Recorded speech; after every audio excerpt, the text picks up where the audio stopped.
Owen Sound was a prohibition town, but it seemed to me that the only real change since the vote was an increase in illegal activity. If you had the money, you could get booze on prescription from your doctor. Otherwise, every Tom, Dick, and Harry had swamp whiskey going in the laundry tub.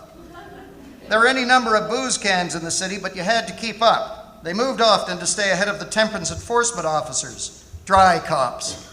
The other option was to find a bootlegger, and my boyhood friend Razor Eddie happened to be just about the busiest. He spent a lot of time at the Manjuris, a local pool hall. That's where I decided to start my search for Willie. I tapped twice on the door, then waited. A moment later, Red, the counterman, slid open a panel and peered out. A smile crossed his face when he saw my eyes level with his. Hey, Murph, come on in. Thanks, Red. He opened the door so I could enter. As a friend of Eddie's, I was a frequent visitor to the Manjuris. Eddie's back there playing. In front of me, Eddie leaned low over a table, ready to shoot. I flung my hat. Just as he drew the cue stick back, it fell directly on top of the cue ball. What in the name of God? Eddie exploded. His face went red, causing his scar to glare an angry purple.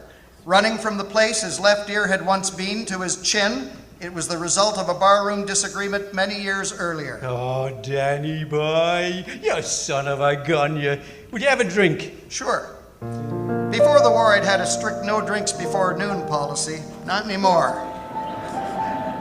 Eddie led the way to the counter. He was shorter than me by a head, and he dressed well in close-fitting suits. Gray pinstripe was his favorite. I rarely saw him in anything else.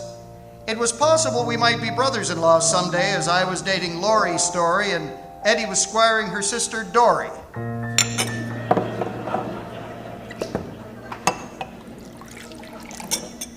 At the counter, Red had 2 glasses out, 2 fingers of whiskey in each glass. Temperance.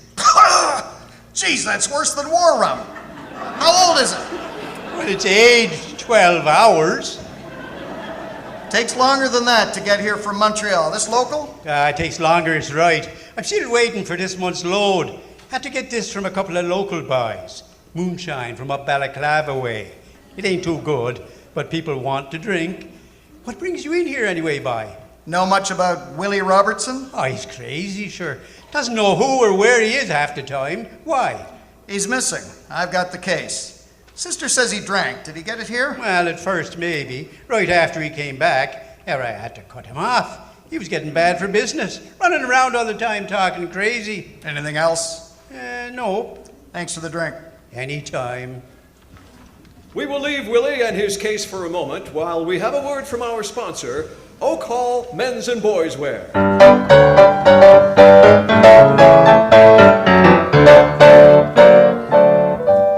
Hi, Bobby. Are you ready for the Labor Day parade?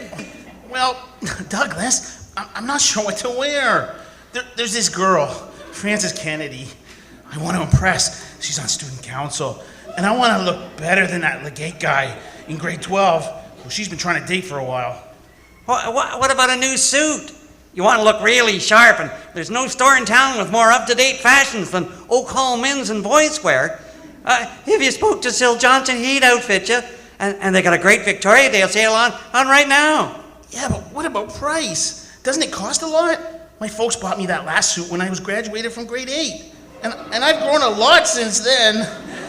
I can't afford to buy me a new one this year, because Dad's been out of work, since his accident. They got stacks of suits, priced from $7 to $15.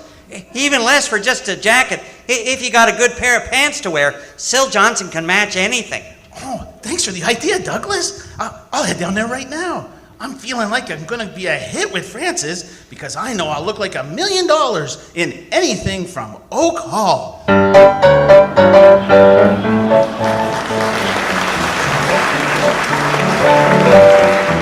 And now, back to D.B. Murphy's continuing search for William Robertson. What will he find in Balaclava? Booze, clues, or bootleggers? Will he find Willie there?